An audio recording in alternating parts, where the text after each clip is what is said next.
Assalamualaikum warahmatullahi wabarakatuh. Selamat pagi untuk kamu yang sedang menyaksikan video ini. Kembali lagi ke channel YouTube Junaidi Fayad. Kali ini kita akan membahas pembelajaran 4 subtema 1 dari tema 9. Adapun materi-materi yang akan kita bahas pada video pembelajaran ini yaitu yang tertera seperti pada layar. Yang pertama adalah kenampakan alam dan adaptasi masyarakat di sekitarnya. Kedua, memahami isi iklan. Dan yang terakhir adalah manfaat hidup rukun. Ketiga materi ini akan kita bahas tuntas pada video pembelajaran kita kali ini.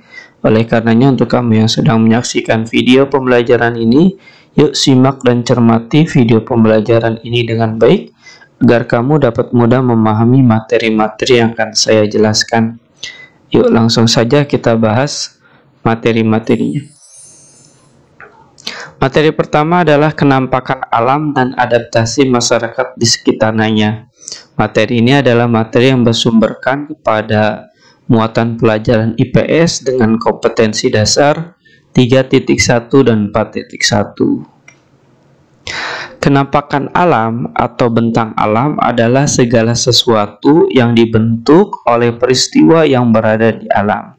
Kenampakan alam dibedakan menjadi dua, yaitu kenampakan wilayah daratan dan kenampakan wilayah perairan. Yang pertama adalah kita bahas kenampakan alam wilayah daratan. Contoh nomor 1 dari kenampakan alam wilayah daratan adalah dataran tinggi. Dataran tinggi adalah dataran yang terletak pada ketinggian 300 sampai 600 meter. Dan Indonesia memiliki dataran tinggi seperti ini. Contohnya pada dataran tinggi yang ada di Indonesia adalah dataran tinggi Dieng yang berada di Jawa Tengah. Adapun dataran tinggi yang lain adalah dataran tinggi Jayawijaya yang ada di Papua. Dan yang terakhir adalah dataran tinggi Gayo yang ada di Nangro Aceh Darussalam. Dan ini merupakan 3 dataran tinggi yang ada di Indonesia. Kemudian dataran rendah seperti yang tertera pada layar. Nah, Indonesia pun memiliki dataran rendah yang cukup luas. Nah, contohnya adalah dataran rendahnya seperti yang kita ketahui. Contoh dataran rendah adalah dataran rendah Surakarta dan dataran rendah Palembang. Nah, ini adalah 2 contoh dataran rendah yang ada di Indonesia. Adapun ketinggian dari dataran rendah itu adalah dataran yang memiliki ketinggian kurang dari 200 meter. Kemudian kenampakan alam wilayah daratan yang ketiga adalah pegunungan. Nah, pegunungan ini adalah pegunungan yang memiliki ciri dengan ketinggian lebih dari 700 meter. Nah, ini termasuk wilayah daratan yang ada di Indonesia pula, yang banyak ya, beberapa wilayah. Dan ini dimanfaatkan biasanya adalah untuk tempat istirahat, wisata alam, dan berkemah.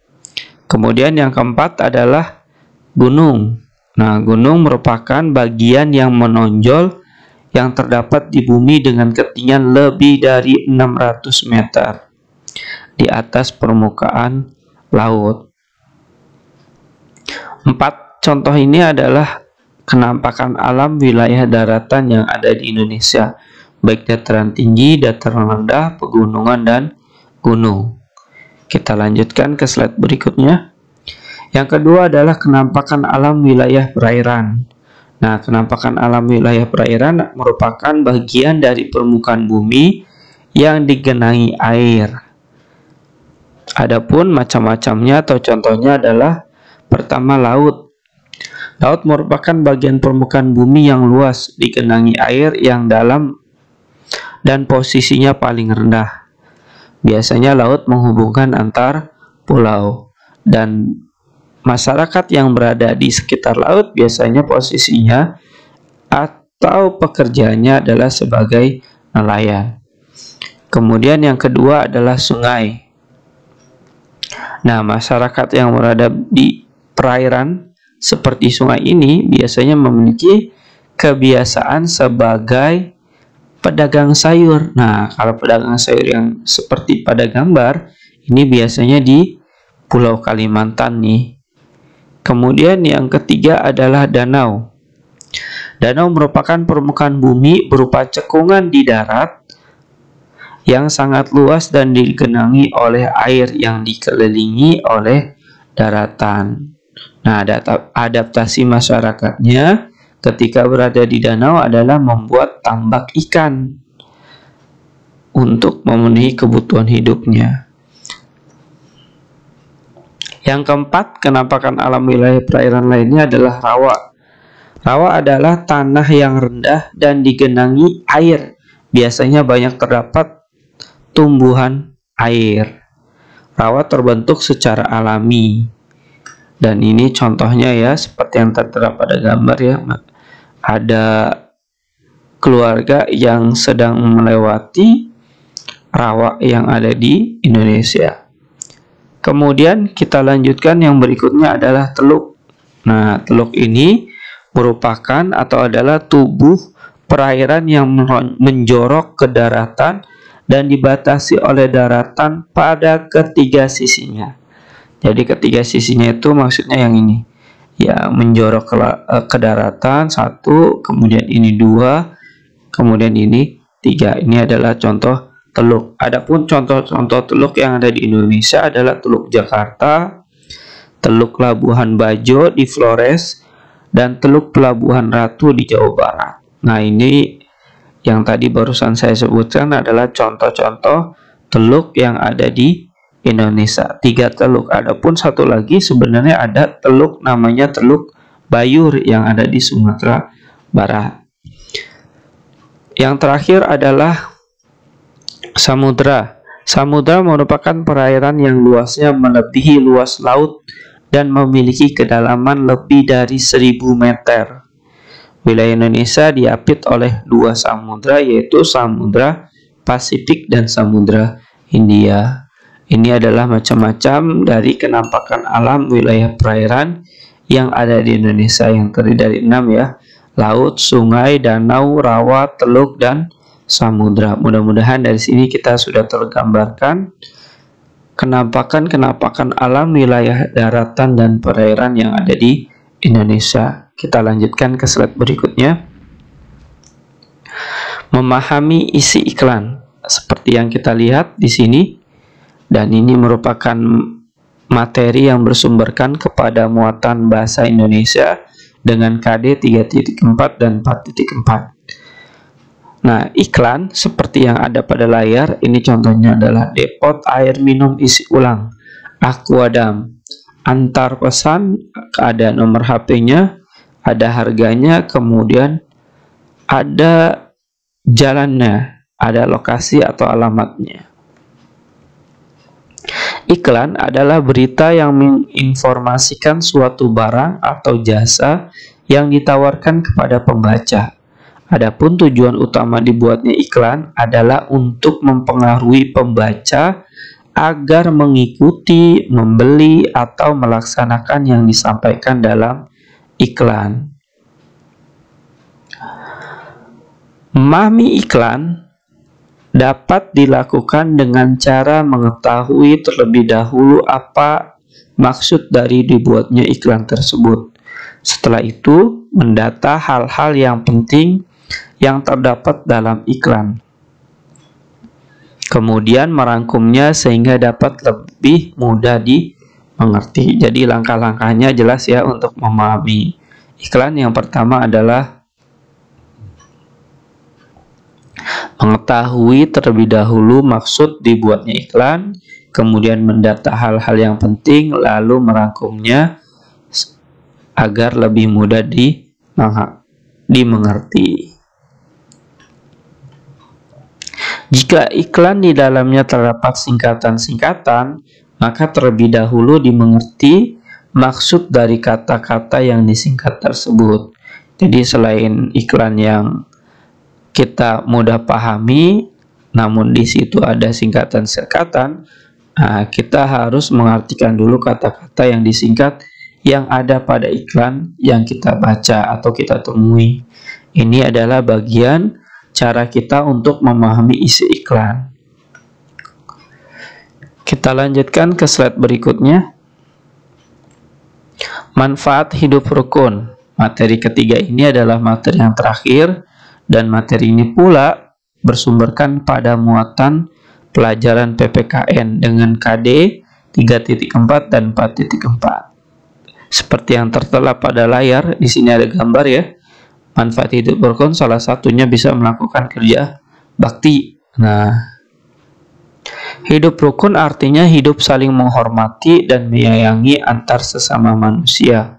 Hidup rukun antar sesama yaitu hidup berdampingan tanpa membeda-bedakan pandangan dan keyakinan, saling menghargai dan tolong-menolong. Adapun manfaat hidup rukun antara lain. Yang pertama, hidup menjadi lebih harmonis. Membuat keadaan menjadi lebih harmonis, hubungan keluarga dan masyarakat yang harmonis akan memberikan hasil yang sangat baik. Kemudian yang kedua adalah menghasilkan komunikasi yang baik. Maksudnya adalah ketika komunikasinya baik, maka tidak akan terjadi yang namanya pertengkaran dan perselisihan yang ada di kehidupan kita. Yang ketiga adalah menciptakan rasa tentram, nyaman, dan aman. Hubungan yang terjaga dengan baik dengan lingkungan akan membuat keadaan menjadi aman, tentram, dan nyaman. Maksudnya seperti itu. Kemudian yang keempat, mempererat tali persatuan dan kesatuan. Dengan hubungan yang rukun, hidupnya saling menghormati dan menyayangi, maka otomatis akan tererat tali persatuan dan kesatuan. Kelima adalah memiliki banyak teman. Nah, ini salah satu manfaat hidup rukun yang sering kita alami ya, memiliki banyak teman dengan hidup rukun yang kita jalani. Dan yang terakhir adalah menghindari perselisihan. Dengan adanya hidup rukun, maka satu sama lain akan saling membantu dan mendukung. Tidak ada iri dan dengki yang dapat menimbulkan perselisihan. 4 sampai 6 adalah dari 1 sampai 6 merupakan manfaat hidup rukun yang bisa kita rasakan. Oleh karenanya untuk kamu yang sedang menyaksikan video pembelajaran ini, sebisa mungkin untuk mempraktekkan bagaimana cara hidup rukun yang ada di keluarga, lingkungan sekitar, maupun di sekolah. Karena ketika kita mau mempraktekkan, mau mengamalkan hidup rukun, maka 6 hal ini akan kita rasakan selagi kita dapat mengamalkan hidup rukun antar sesama.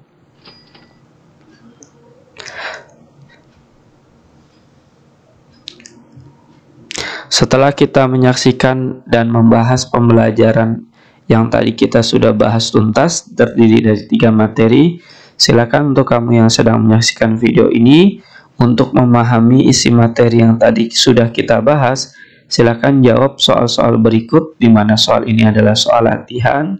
Jawablah soal-soal berikut dengan jawaban hasil karya kamu sendiri, tanpa meminta atau menerima bantuan dari orang lain. Saya doakan semoga kamu dapat menjawab soal-soal latihan berikut dengan jawaban yang benar dan tepat. Selamat mencoba dan selamat bersungguh-sungguh dalam menjawab soal-soal berikut. Jika sulit dalam menemukan jawabannya, silakan ulangi kembali video pembelajaran ini agar kamu menemukan jawaban-jawaban yang kamu cari dari soal-soal berikut. Demikian pembahasan kita pada video pembelajaran 4 ini.